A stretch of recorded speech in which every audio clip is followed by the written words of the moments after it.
17 अध्याय और उसके 5 से लेकर 8 आयतों को पढ़ेंगे। यिर्मयाह नबी की पुस्तक 17 अध्याय 5 से लेकर 8 आयतें। Jeremiah chapter 17 verses 5 to 8. Jeremiah chapter 17 verses 5 to 8. शापित है वह पुरुष जो मनुष्य पर भरोसा रखता है और उसका सहारा देता है, जिसका मन यहोवा से भटक जाता है। वह निर्जल देश के अधमरे पेड़ के समान होगा और कभी भलाई न देखेगा। वह निर्जल तथा लोनशाही भूमि पर बसेगा। धन्य है वह पुरुष जो यहोवा पर भरोसा रखता है, जिसने परमेश्वर को अपना आधार माना हो। वह उस वृक्ष के समान होगा जो नदी के किनारे लगा हो और उसकी जड़ जल के पास फैली हो। जब धूप होगी तब उसको ना लगेगी, उसके पत्ते हरे रहेंगे और सूखे वर्ष में भी उसके विषय में कुछ चिंता न होगी, क्योंकि वह तब भी फलता रहेगा। आमीन। प्रभु के वचन के पढ़े और सुने जाने पर आशीष हो। यिर्मयाह नबी विलाप करने वाले एक नबी की तरह बताया गया। यिर्मयाह नबी बड़े भविष्यवक्ताओं में से, उम्र में कद में बड़े की वजह से नहीं, लेकिन उनकी लिखाई, उनकी जो भविष्यवाणी थी वो ज्यादा बड़े थे। इसलिए उस वचन में यिर्मयाह नबी जो है, जो यूदा के पाप के कारण जो दुखी हुए और उसके बाद परमेश्वर के वचन जो परमेश्वर ने उनको दिया था, नबी को दिया था, उसके बारे में बता रहे हैं। और जब हम इसको पढ़ते हैं, यहाँ पे दो बातें हम सीखते हैं या पढ़ते हैं जो आज सुबह मैं चाहता हूं हम सब इस पर मनन कर रहे हैं। हम सब चाहते हैं कि हम सब आशीष पाए। और वचन यहां से शुरू होता है, यहोवा यूं कहता है, श्रापित है वो पुरुष जो मनुष्य पर भरोसा रखता है। Cursed is the one who trusts in man, who draws strength from mere flesh and whose heart turns away from the Lord. That person will be like a bush in the wasteland. They will not see prosperity when it comes. They will dwell in the parched places of the desert, in a salt land where no one lives. But blessed is the one who trusts in the Lord, whose confidence is in Him. They will be like a tree planted by the water that sends out its roots by the stream. It does not fear when heat comes. Its leaves are always green. It has no worries in a year of drought and never fails to bear fruit. Amen. May the Lord add His blessings upon the reading and the hearing of the word.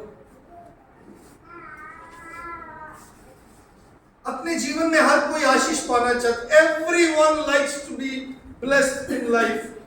Verse 7 says, Blessed is the man who trusts in the Lord, whose trust is the Lord. धन्य है वह पुरुष जो यहोवा पर भरोसा रखता है। यहाँ पे धन्य बात लिखा है, लेकिन धन्य है या आशीष में है वो व्यक्ति जो यहोवा पर भरोसा रखता है। आज सुबह हम इस बात पर मनन करें, इस बात पर विचार करें कि मेरे और आपका भरोसा हम किस पर रखते हैं। हमारा जो ट्रस्ट है वो किसके ऊपर है। मैं एक वचन या एक बात मैं पढ़ रहा था या देख रहा था, ट्रस्ट क्या है। एक्चुअली ट्रस्ट जो है मैं उसके बारे में बताना चाहता हूं, ये विश्वास से बढ़कर है। It is more than faith. Trust deed के ऊपर पिछले दिनों में मैं मनन कर रहा था, और जो ट्रस्ट जो बाइबल में बताया उसके बारे में मैं बताना चाहता हूं। ट्रस्ट क्या है? एक भरोसेमंद, एक पक्का और एक सुरक्षित क्या है? एक यकीन है। एक पक्का, भरोसेमंद, सुरक्षित मेरा यकीन है। मैंने जो प्रभु ने मुझे विश्वास करने की क्षमता दी है, the faith which God has given me, in that I am bold, in that I am secure. उस विश्वास में मैं पक्का हूं, मैं मजबूत हूं। उसको कहते हैं भरोसा। भरोसा विश्वास से बढ़कर it's above or more elaborated than faith। Bible में उसको दो तरीके से बताया गया है, और और अगर हम देख सके इफिसियों 2:8 से 9 आए थे, उसमें हम इस बात को पढ़ते हैं, विश्वास ही से अनुग्रह के द्वारा तुम्हारा उद्धार हुआ है। सो वो विश्वास जो है परमेश्वर एक गिफ्ट में हमें देता है अनुग्रह के साथ, कि हम विश्वास कर सके। वो विश्वास जब हमने किया है कि प्रभु ने हमें विश्वास दिया है, अब हम परमेश्वर के किए हुए काम पर मैं विश्वास करता हूँ, उसके वायदे पर मैं भरोसा रखता हूँ, उसके वचन पर मैं भरोसा रखता हूँ, उसके वचन पर मैं सुरक्षित हूँ, उसका वचन मेरे लिए काफी है।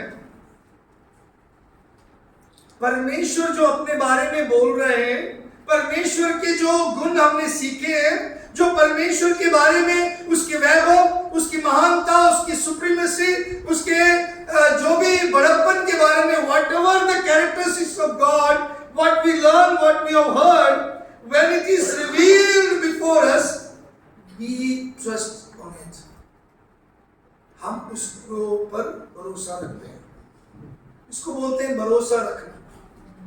बाइबल में नए नियम में भी कई जगह भरोसे का शब्द है, बट वो इंग्लिश ट्रांसलेशन में कई जगह फेथ लिखा है उस जगह पर, but it does of course it is meaning the trust. क्योंकि नीति वचन अगर हम 3 पढ़े, वहां पे उसके 5 और 6 आयत में बड़े स्पष्ट रूप में लिखा है कि अपने मार्ग की चिंता ना करो, परंतु संपूर्ण मन से यहोवा पर भरोसा रखो। संपूर्ण मन से यहोवा पर भरोसा रखना है। तो जब हम भरोसे की बात कहते हैं, वहां पे जो वचन हमने आयतें पढ़ा है यिर्मयाह नबी की पुस्तक में, मैं चाहता हूं कि हम उसको ध्यान दें, उस पर थोड़ा मनन करें। मेरे पास समय कम है, लेकिन इसके साथ मिलते हुए there is another passage which will meditate in the coming days, but let me explain what we have read today. जो आज हमने पढ़ा है उसके ऊपर मनन करेंगे, उसके ऊपर सीखेंगे। प्रभु यहोवा क्या कहते हैं? लिखा है, यहोवा यूं कहता है, श्रापित है वह पुरुष जो मनुष्य पर भरोसा रखता है। इसका मतलब परमेश्वर, God is putting an admonition to Judah, एक चेतावनी दे रहे यहूदा के लिए कि देखो परमेश्वर ये बात यिर्मयाह नबी के द्वारा यहूदा तक पहुंचा रहे हैं, यहूदा की प्रजा के लिए, यहूदा के लोगों के लिए, कि यहाँ पे तुम्हारे सामने एक श्राप है और एक आशीष है। आज सुबह सुनने वाले सबके लिए मैं बताना चाहता हूं, प्रभु यहोवा हमेशा कहते हैं हमारे सामने हम क्या भरोसा करते उसके मुताबिक है हमारा परिणाम। श्राप और आशीषें जो इस वचन में लिखा है उसके ऊपर मनन करेंगे। वो जो श्राप, जो बाप दादों का श्राप है, वो जो श्राप है, जो कुल का श्राप है, उसके बारे में नहीं मैं बात कर रहा हूं, लेकिन वचन के अनुसार यहाँ पे जो श्राप है, जिसके विषय में हम पढ़ना चाहते हैं, मैं कहता हूं उसके ऊपर ध्यान दें। वहां पे लिखा है, श्रापित है वह जन जो मनुष्य पर भरोसा करते हैं। ये मनुष्य पर भरोसा करने का मतलब क्या है? Cursed is for the one who trusts in man, who trusts in man. Man means merely humans. या फिर अपने ऊपर, मानव, मनुष्य स्वयं के ऊपर, या फिर स्ट्रेंथ, mere flesh, मेरे मांस के ऊपर, मैं अपने ताकत के ऊपर भरोसा कर रहा हूं। जो कोई अपने ताकत, अपने ऊपर घमंड करता है, अपनी बुद्धि के ऊपर घमंड करता है, अपने सुंदरता के ऊपर घमंड करता है या भरोसा रखता है, उसका मतलब वो श्रापित है, cursed। कई बार आपने सुना होगा, लोग कहते हैं 2 नावों पर पांव नहीं रखना चाहिए। खतरे की बात है। जो 2 नावों पे पांव रखते हैं वो कहां जाते हैं? बड़ा खतरनाक हिस्सा, वो कहीं भी नहीं, गिर जाते, डूब जाते हैं, है ना बच्चे? 2 नाव पर पैर रखने से डूब जाते हैं, बच्चे जगाने के लिए, है। सो अब हम जब प्रभु के वचन में आते हैं, वहां पे क्या है, क्या जो श्राप है उसके बारे में थोड़ा ध्यान देंगे। 4 स्वभाव, 4 कैरेक्टरिस्टिक्स अबाउट द कर्स, 4 बातें जो वहां पे वचन में बताया गया वो है। पहली बात वहां पे क्या लिखा है जो हम पढ़ते हैं उस 5वीं आयत में, जो उसका सहारा लेता है, जिसका मन यहोवा से भटक जाता है, वह निर्जल देश के अधमरे पेड़ के समान होगा, जो और कभी भलाई न देखेगा। वह निर्जल और निर्जन तथा लोनछाई भूमि पर बसेगा। पहली बात, वो निर्जल भूमि होगा, बुश इन द वेस्टलैंड। इसका मतलब क्या है? आज बहुत सारे लोग अपने ऊपर भरोसा करते, चाहे यीशु मसीह के ऊपर विश्वास करते हैं, बोलते हैं हमारा विश्वास हम बोलने में, हम दिखाने में यीशु के बारे में दिखाते हैं, या हम मसीह के पीछे चल रहे हैं, सफेद कपड़े पहन लेंगे, हालेलुया प्रेज द लॉर्ड बोलेंगे, हम मसीह है करके हम मसीह गीत गाएंगे, मसीह गीतों को हम लिखेंगे, करेंगे या बोलेंगे या सुनाएंगे, या फिर मसीही पिक्चर लगाएंगे, लेकिन भरोसा मसीह के ऊपर नहीं है, भरोसा खुद के ऊपर है। We trust ourselves more than on our Lord. इसलिए प्रभु के दास को यहोवा के वचन यूं कहता है, जो आज हमारे लिए भी है, हमेशा वचन में लिखा है, आत्मा यूं कहता है जिसके कान है वो सुन ले। तो आज भी प्रभु का वचन ही बताते हैं, अगर हम अपने ऊपर भरोसा रखते हैं मेरे प्रियो, कैसे होगा? हम निर्जल भूमि, बुश इन द वेस्टलैंड, वो कौन सा है?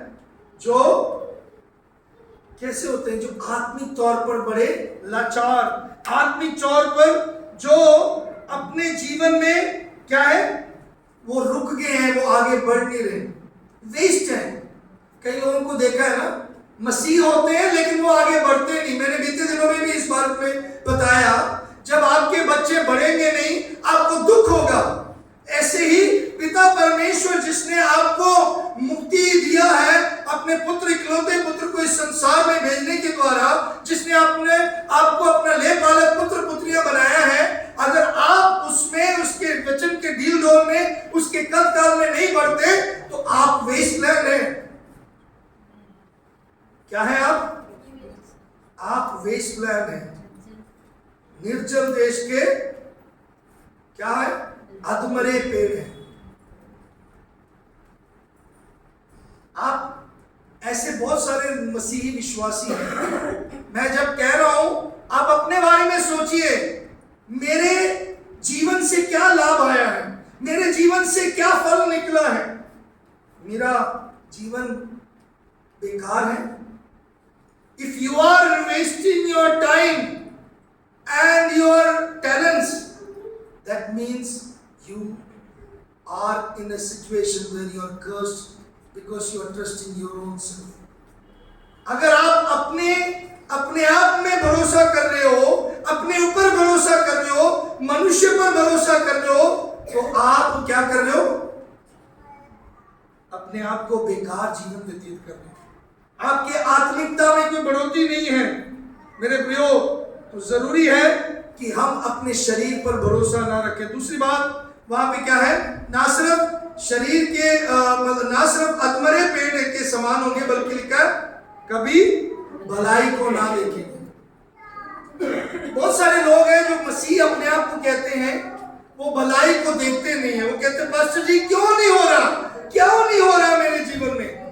क्योंकि आप शरीर पर विश्वास करते हो, शरीर पर भरोसा रख रहे हो। आपने विश्वास किया प्रभु यीशु मसीह पर, लेकिन भरोसा यीशु के वचनों पर नहीं, भरोसा यीशु के वायदों पर नहीं, भरोसा यीशु के काम पर नहीं, भरोसा यीशु के उसके व्यक्तित्व पर नहीं।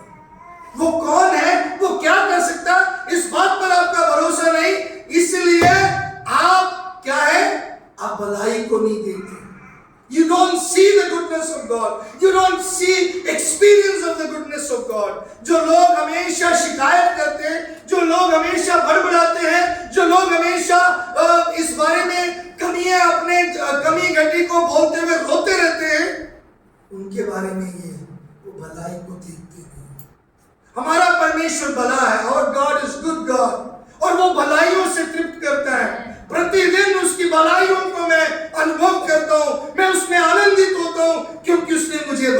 लगा रखा है। He is good God and He is truly indeed is good, but we don't experience the goodness of God because we are trusting in ourselves. क्योंकि हम अपने पर भरोसा रखते हैं, हम अपने शरीर पर भरोसा रखते हैं, हम अपने परिस्थिति, अपने दोस्त मित्र पर भरोसा रखते हैं, जो हम सोचते हैं हमारे मुश्किल के समय हमारे मदद करेंगे। भरोसा करना एक प्रैक्टिकल बात है, एक प्रायोगिक कार्य है। ऐसा नहीं कि मैं भरोसा करता हूं और मैं चिल्लाते हुए बोलते हुए जाऊं मैं भरोसा करता हूं, सब कुछ नहीं होगा। भरोसा करने का मतलब है आपने प्रभु के साथ अपना जीवन व्यतीत किया है, तो इसका मतलब याद रखें आपके मुश्किल के समय पर भी आपको उसके ऊपर भरोसा करना है, आपके कमी घटी के समय पर भी आपको उसके ऊपर भरोसा रखना है, आपको जब ना कहा गया तब भी आपको भरोसा रखना है, आपके लिए जब रास्ते बंद हो जाते हैं तब भी आपको भरोसा रखना है, जब आपको लगता है कि आगे कुछ नहीं है, then still you have to trust the Lord. That is what trusting means. मेरे प्रियो, उसके बाद लिखा है तीसरी बात, for third character of the cursed people are that, कैसे है वो लिखा है, वो कभी क्या लिखा है, वह निर्जल और निर्जन तथा मतलब वो कभी उनके फल नहीं लगेंगे। कैसे? dwell in the parched places of the desert.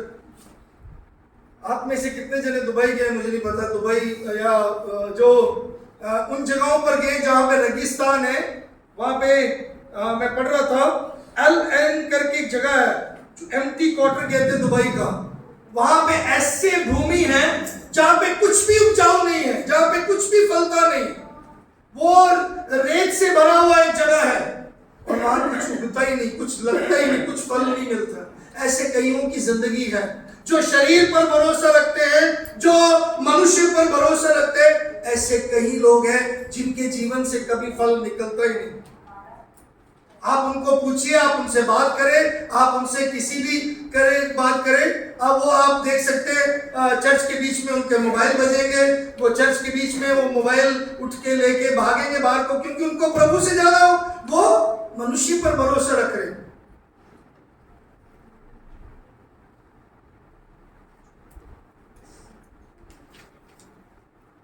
एक महीने में थोड़ा सा पैसे की कमी हुई, अरे मर गया जी, मैं लुट गया, मेरे पास कुछ भी नहीं है, फिर रोने लग जाते हैं। इतने साल, इतने दिन, इतने महीने जिस परमेश्वर ने आपके रखवाली की, जिसने आपको प्रबंध किया, He will definitely provide.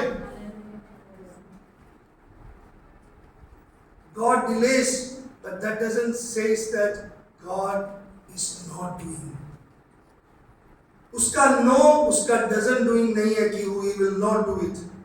उसका ना कहना ये नहीं है कि वो, उसका जो देरी रहना उसका ना कहना नहीं है, वो प्रबंध करता है, उसके अपने समय, उसकी अपनी खूबसूरती है, उसको पता है, वो खुश होता है, और क्योंकि जब हम उस समय पर उसकी महिमा बढ़ाई करते हैं। मेरे प्रियो, तो चौथा कैरेक्टर क्या है, एक और चौथी बात क्या है,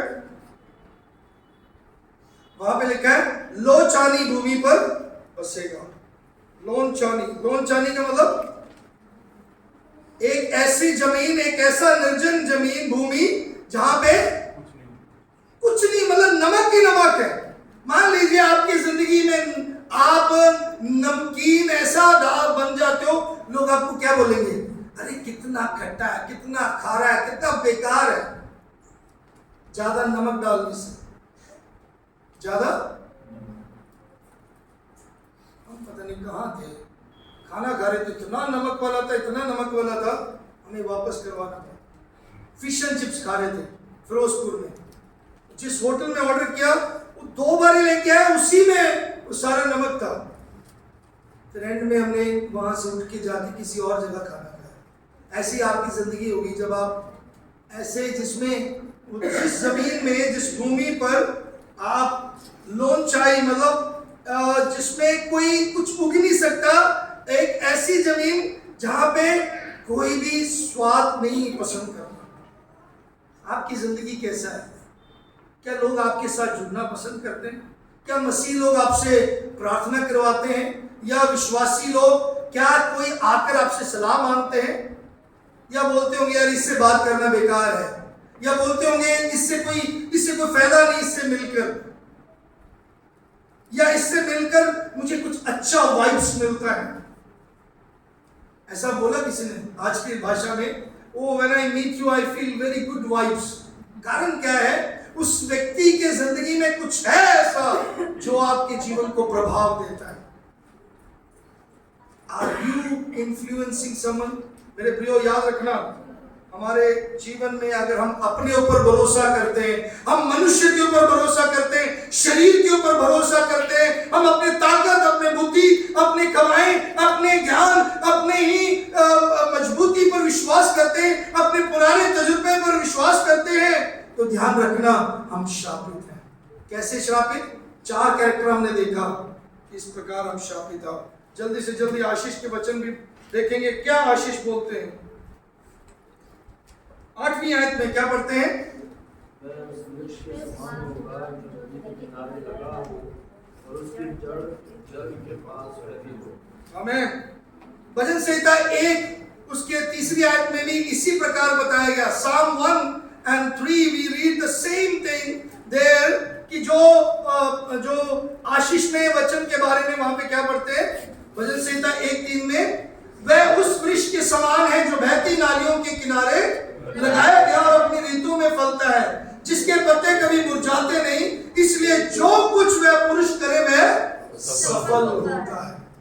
आमीन।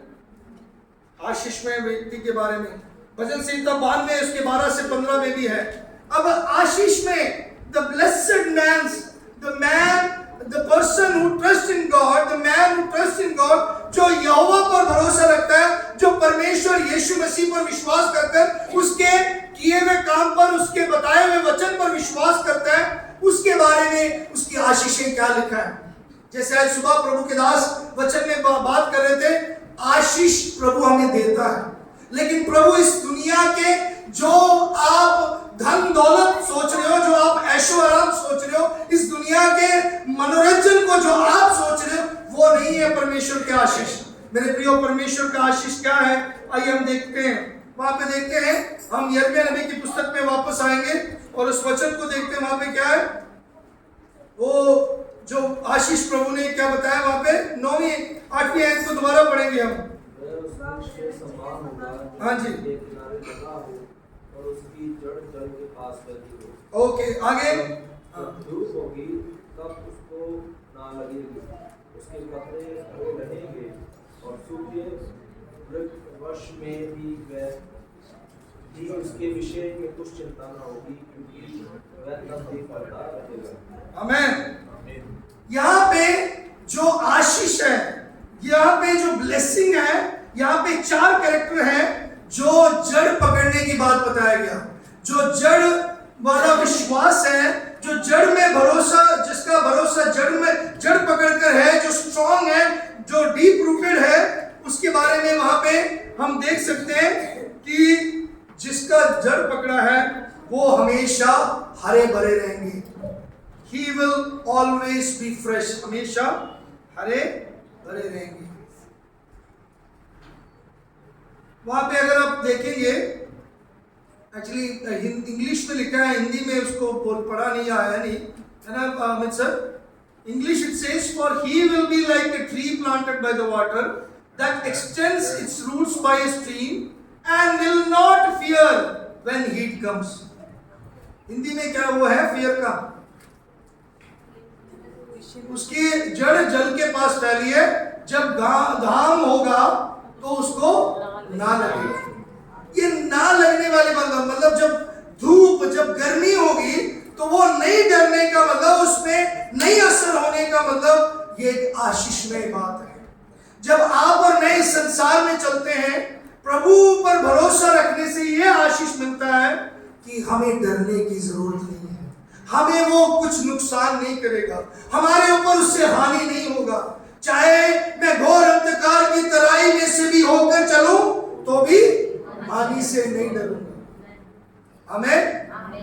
ये सिर्फ भजन 23 बच्चों को रटाने के लिए नहीं है, ये भरोसे का वचन है। जब दाऊद प्रभु के दास, प्रभु के संत इस बात को बोलते थे और उन्होंने इस बात को बोला या लिखा गाया, वो इसलिए क्योंकि वे सच में घोर अंधकार की तराई वाले अनुभव से निकले। आप कई बार निकलते उस समय आप क्या करते हो? फोन उठाते हैं, सबसे पहले अपने रिश्तेदार को फोन करते हैं, माँ बाप को फोन करते हैं, फिर उसके बाद फिर मित्रों को फोन करते, फिर पास्टर को फोन करते हैं, पास्टर जी हमारी मदद करो, हम थक गए, हम नुकसान में हैं, हम मुश्किल में हैं, हमारी कमियां हैं, हमारे अंदर प्रॉब्लम है, हमारे घर में समस्या है। आपका भरोसा कहाँ है मेरे प्रियो? इसलिए वचन में लिखा है जब तुम पानी में से निकलो, यशाया नबी की पुस्तक उसके 43 अध्याय, यशाया 43 उस पे पढ़े, आइज़ाया चैप्टर 43, और उसको जब आप पढ़ते हैं वहां पे जल्दी पढ़े। उसमें लिखा है उसकी दूसरी आयत में क्या लिखा है? जब तू जल में होकर जाए मैं तेरे संग संग रहूंगा। आमीन। और जब तू नदियों में होकर चले, हाँ जी, तब वे तुझे न डुबा सकेंगी। आमीन। जब तू आग में चले तब तुझे आंच न लगेगी और उसकी लो तुझे न जला सकेगी। आमीन। आप जितने भी आग हैं, जितने भी शत्रु के जितने भी हमले हैं, जितने भी जो आपके ऊपर जो आफतें आएंगे, जो आपके जो ऐसे समय हैं जिसके ऊपर आप भरोसा नहीं कर सकते, या ऐसे एक काल में से गुजर रहे हैं जब आपके परीक्षाओं का समय आता है, जब आपके सामने अस्थिरता दिखता है, उस समय उसके सामने लड़ने के लिए प्रभु बोलता है डरो नहीं। Don't fear the uncertainty, don't fear the fire of tribulation, don't fear the fire of testing, don't fear the darts of enemy. शत्रु के उस आक्रमण से कभी ना डरे, क्लेश की उस आफत से ना डरे मेरे प्रियो, अस्थिरता की उस आफत से ना डरे, जब परीक्षा दुख में से निकलते हो उससे ना डरे। और फिर क्या है दूसरी बात? हमेशा तरोताजा रहना है। पत्ते हरे रहेंगे। पत्ते क्या रहेंगे? आप अपने घर में जब भी कोई पौधा लगाते हैं, उसमें जब पत्ते निकलते हैं आपको कितना अच्छा लगता है, उसके बाद उसमें से जब फूल निकलता है आपको कितना सुंदर और आपको कितना बढ़िया लगता है आपके अंदर, क्योंकि आपने उसको बोया, सींचा। आप अगर एक ऐसी वस्तु, ऐसे एक चीज जो बेजान है लेकिन थोड़ी बहुत जान है उसमें, जो बस एक हवा के द्वारा भस्म हो जाएगा या गिर जाएगा, वो सूख जाएगा और धूप के कारण सूख जाए, लेकिन उसके ऊपर आपको इतनी खुशी मिलती है, तो जिस परमेश्वर ने आपको बनाया, आपने लहू देकर अपना कीमत चुकाकर आपको बचाया, अगर आपके जीवन में आप फलदायक और फलवंत नहीं है तो प्रभु को कितना दुख लगेगा। आप हरे भरे नहीं हो। आप में से कई लोग बाहर से कपड़े अच्छे पहनते हो, बहुत सुंदर कपड़े पहनते हो, अपने आप को जैसे वचन में लिखा है, आप वचन में लिखा है क्या? आप बाहर से जैसे कबर पर क्या करते हैं? पेंट लगाते हैं, व्हाइट वॉश लगाते हैं, सफेदी कराते हैं ना, ऐसे कई लोग करते हैं। बाहर से लिपस्टिक लगाएंगे, बाहर से बड़े बंटन के आएंगे, अंदर तो पूछो मत कितना दुख भरा होगा, कितना गुस्सा होगा, कितना फरेब होगा, या कितनी चालाकी होगी, और कितना उसमें कमजोरी भी होगी। प्रभु बोलता है हरे भरे रहो। आप अंदर से भी हरे और बाहर से तभी आप क्या है? ताजे रहेंगे। हालेलुया। मेरे प्रियो, जब हम तरोताज रहेंगे तभी हम परमेश्वर के लिए पूरे ज़ील के साथ, पूरे जोश के साथ, पूरे ताकत के साथ उसके लिए काम कर पाएंगे। मैं हमेशा एक बात अपने लिए बोलता हूं, जब तक प्रभु ने रखा है, प्रभु के साथ, प्रभु की सेवकाई जोश के साथ करना है। मरे हुए, बैठकर, सोकर, दोपहर को सब लोग सोते हैं, अरे थोड़ा आराम कर लो, खाने के बाद 2 मिनट सो जाओ, लेट जाओ, थोड़ा ये कर लो। मेरे से नहीं होता। आप कहेंगे अलग बात है, दे में भी सो मेनी एक्सक्यूज। आप अगर तरोताज़ी हैं और आप अगर अपने आप को फ्रेश समझते हो, आप याद रखें आप हमेशा प्रभु की स्तुति प्रशंसा करने के लिए तैयार हैं। वो इसलिए क्योंकि आप उसके विश्वास में आप आनंदित हैं। It's because you are ready to praise Him, rejoice in His faithfulness, because you are fresh, क्योंकि आप ताज़े हैं। यहाँ पे कई लोग आते हैं और आराधना करने वाले कई विश्वासी ऐसे होते हैं जो तरोताज़ी नहीं है। घर से लड़के आते हैं, घर से बिना खाए हुए आते हैं, घर से बीमारी दुखों का बोझ सिर पर तो रखते ही मतलब अपने अंदर तो होते ही होते हैं, लेकिन सब कुछ लेकर प्रभु के पास आके फिर बोलते प्रभु मेरे को चंगा कर, मेरे को ब्लेस कर। कैसे ब्लेस करेंगे? हमारे लाइफ में हम तरोताज़े नहीं हैं। आप अपने झगड़े, आप अपने जो दुख है, परेशानी है, उसको प्रभु पर छोड़ दो। इसलिए परमेश्वर ने कहा है अपनी चिंता मुझ पर डालो, क्योंकि मुझे तुम्हारे अपना बोझ प्रभु पर डालो, अपनी फिक्रें प्रभु पे डालो, अपनी जरूरतें प्रभु पे डालो। मेरे प्रियो, आप तरोताज़े रहेंगे। अगर किसी पेड़ के पत्ते गिरे हो, उसमें हरे पत्ते नहीं है, क्या आपको अच्छे लगेंगे उसको देखने में? बिल्कुल नहीं। उसी प्रकार आपकी ताजगी अगर आपके जीवन में नहीं है तो परमेश्वर कहेंगे कि आप उस आशीष को नहीं अनुभव करेंगे। तो यहाँ जो कैरेक्टर्स है, एक 2 कैरेक्टर है जिसमें विल नॉट है, और जहां पे 2 कैरेक्टर है विल के साथ है। एक आप डरेंगे नहीं और एक आप चिंता नहीं करेंगे, क्योंकि लिखा है वहां पे, आगे देखेंगे, यू विल नॉट वरी, कि वो वहां पे पढ़ेंगे, देखो लास्ट में लिखा है it will not be anxious in a year of drought nor cease to yield fruit. मतलब उस समय आप चिंता नहीं करेंगे। हिंदी में लिखा है उनके विषय में कुछ चिंता ना होगी, क्योंकि वह तब भी फलता रहेगा। चिंता पूछो मत, चिंता इंसान को खा जाता है। आपको पता है फिर भी आप चिंता करते हैं। You know it better, but still you worry, you are anxious so much. आज सबसे ज्यादा बीमारी, आज सबसे ज्यादा लोग परेशान हैं चिंताओं की वजह से। आज की चिंता नहीं, मेरा बच्चा कल क्या करेगा उसकी चिंता है।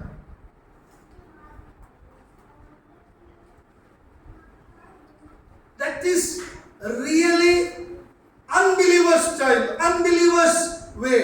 एक अविश्वासी का कार्य है जो कल की चिंता करके अपने आप को आज दुखी करते हैं। प्रभु ने, यीशु मसीह ने साफ मत्ती 6:33 में बताया, कल की चिंता ना करो, क्या खाएंगे, क्या पहनेंगे, क्या पिएंगे, कहाँ रहेंगे हम, कल की चिंता मत करो। और जिन्होंने उसकी चिंता की है वो अन्य जाति, गैर विश्वासी है, मतलब वो श्रापित है। मेरे प्रियो, चिंता नहीं करना। एक कैसे समय पर, जब हमें लगता है कि फल नहीं फल सकता, नहीं लग सकता। इधर ध्यान दीजिए, जब आपको लगता है कि इस महीने मेरी तनख्वाह नहीं आ रही, जब आपको लगता है यहां से जहां से आनी थी वो बंद हो गया, तब आपको चिंता नहीं करना।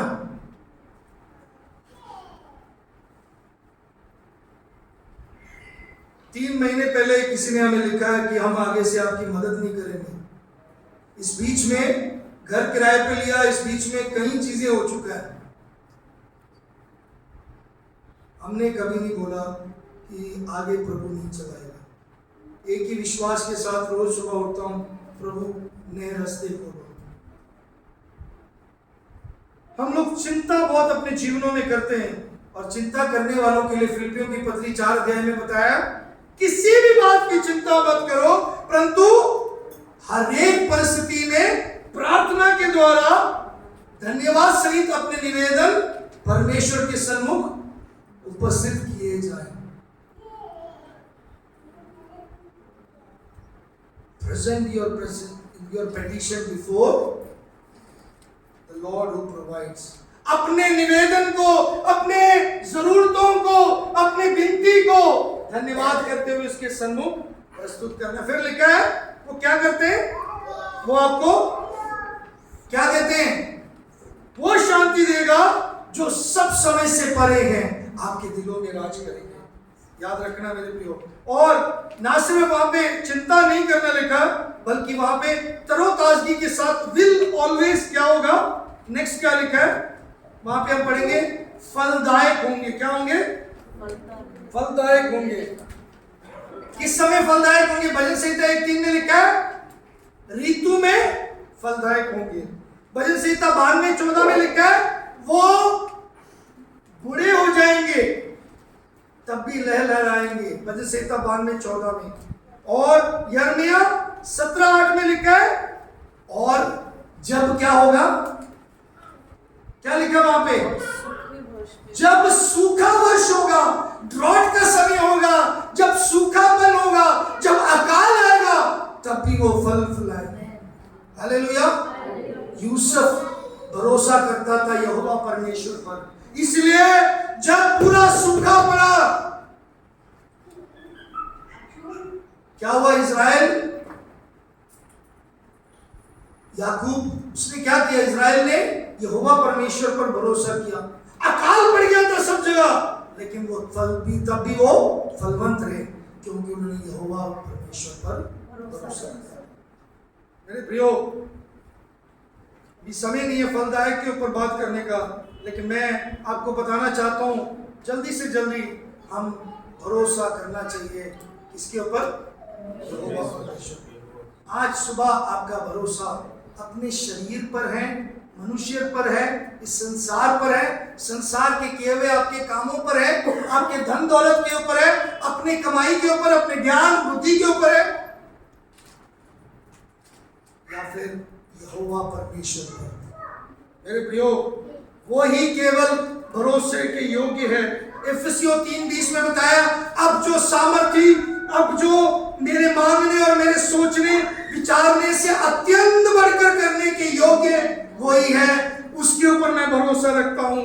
He is able to do not only what we ask or imagine, but immeasurably more than what we ask and imagine. कि इससे भी बढ़कर ज्यादा, कि मेरे सोच विचार से, मेरे मांगने से भी ज्यादा वो मेरे लिए करने के लिए योग्य है। वो योग्य है भरोसा के। मेरे प्रिय, वो परमेश्वर है जो अपने वायदों में कभी पीछे नहीं हटता। गिनती की पुस्तक 23:19 में बताया कि वो मनुष्य नहीं है कि वो झूठ बोल सके, ना वो मानव है कि वो अपना मन बदल सके। जो उसने बोला है वो पूरा करता है, जो उसका वायदा है और आमीन में पूरा होता है। परमेश्वर के ऊपर भरोसा किया जा सकता है, क्योंकि वह आपकी और मेरी जरूरत को जानता है। वो परमेश्वर, जब हम प्रार्थना करते हैं, हमारे बड़बड़ाने को नहीं, हमारे बैबलिंग्स को नहीं, हमारे गिड़गिड़ाने को सुनकर, हमारे मांगने से पहले हमारे जरूरतों को पूरी तरीके से जानने वाला परमेश्वर है। उसके ऊपर भरोसा रखें। वो आपके और मेरे हर एक जरूरत को जानता है। हमारे सिर के एक एक बाल भी जिसने गिने हुए हैं, वो आपके और मेरे जीवन के अंदर के बातों को भी वो जानता है, पहचानता है। आप किस लिए रो रहे हो, आप किस लिए दुखी हो, आपके जीवन की कमी क्या है, आपकी कमजोरी क्या है, आप किस बात में आज दुखी हो, इस विषय में वो आपके लिए जानता है। मेरे प्रियो, उसके ऊपर भरोसा रखें, क्योंकि वो कभी नहीं छोड़ता, ना कभी त्यागता है। इब्रानियों 13:5 में बताया है कि हम परमेश्वर पर विश्वास करते हैं, जो परमेश्वर ना कभी छोड़ता, ना कभी त्यागता है। अगर हम भरोसा करते हैं तो हमें क्या करना चाहिए? हमें खुश रहना चाहिए, हमें आशीष में रहना चाहिए। आशीष का मतलब संतुष्टि है, आशीष का मतलब आनंद है, आशीष का मतलब वरिष्ठ के बीच में भी मुझे यकीन है वो मेरी रक्षा करता है, उसमें सुकून में रहना, पीस में रहना। मैंने जितनी आयतें बताया मेरे प्रियो, विश्वास का परिणाम क्या है? हमें प्रभु आनंद देता है, जो दुखों में भी हम आनंदित हो सकते हैं। प्रभु हमें शांति देता है जब हम अशांत हो सकते हैं, और प्रभु हमें प्रबंध करता है जब हमारे पास कुछ नहीं होता। वो भरोसा करना है। और प्रभु हमारे लिए मार्ग तैयार करता है जब हमें रास्ता बंद दिखता है। हालेलुया। आइए हम परमेश्वर पर भरोसा रखें। आपकी जरूरतें मुझे नहीं मालूम, अपने आंखों को बंद करेंगे।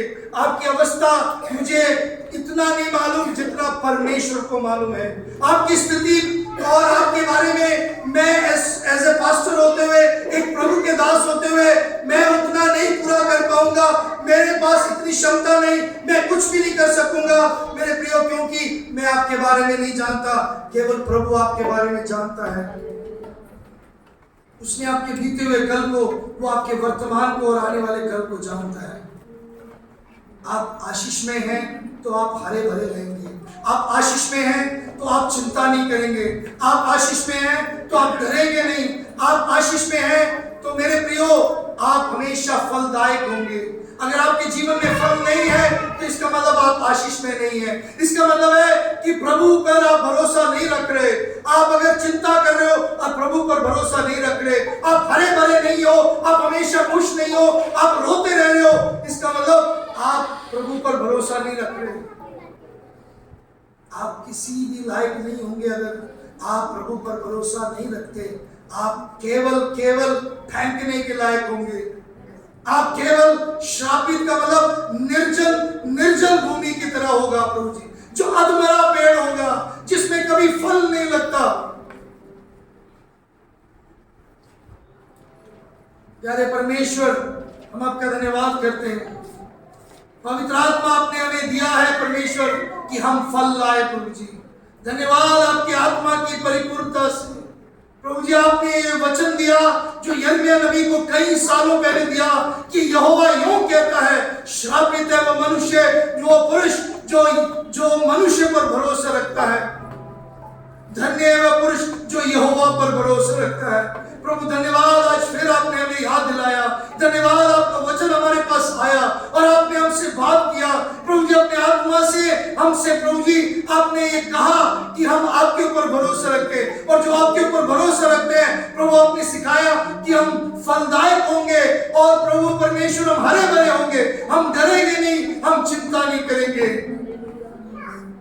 प्रभु धन्यवाद इन वचनों के लिए, आपके सामर्थ्य, आपके अनुग्रह के लिए धन्यवाद, आपके वचन, आपकी बुद्धि के लिए धन्यवाद, आपके बल के लिए धन्यवाद प्रभु जी, आपकी उपस्थिति के लिए धन्यवाद, आपकी सेवकाई के लिए धन्यवाद, आपके लोगों के लिए धन्यवाद प्रभु जी। मैं इस समय प्रभु परमेश्वर प्रार्थना करता हूँ, होने दे यहाँ बैठे हुए एक एक जन प्रभु जी इस वचन के अनुसार आपसे आशीष पाए कि वो आपके ऊपर भरोसा रखे। यहोवा परमेश्वर जो योग्य है और भरोसे के योग्य है, क्योंकि वो हमारे मांगने और विचार करने से अत्यंत बढ़कर करता है। क्योंकि आप भरोसे के योग्य, क्योंकि आप हमारे बारे में जानते हो, आप कभी न छोड़ते ना कभी त्यागते हो, इसलिए आप भरोसे के योग्य हैं प्रभु। इन वचनों से द्वारा इन बातों से होने दे यहाँ बैठे हुए हर एक जन आपके ऊपर और भरोसा करें और आपकी से आशीष पाए। धन्यवाद, आज आपने सेवकाई का समय दिया। सारे आदर महिमा आपको देते हुए यीशु मसीह के नाम से मांगते हैं। हम सब खड़े हो जाएंगे, कोरस गाएंगे, उसके बाद हम आखिरी आशीष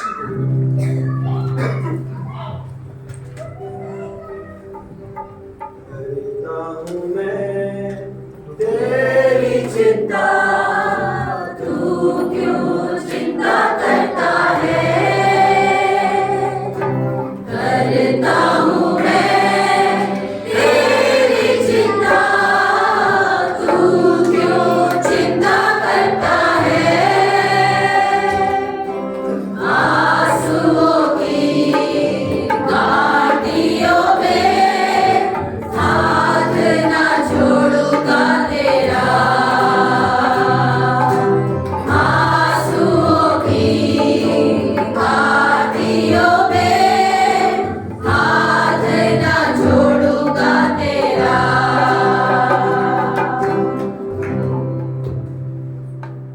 आइए हम आखिरी प्रार्थना जाएंगे। मैं रिक्वेस्ट करूंगा फिलिप से आ जाए और आशीष के वचन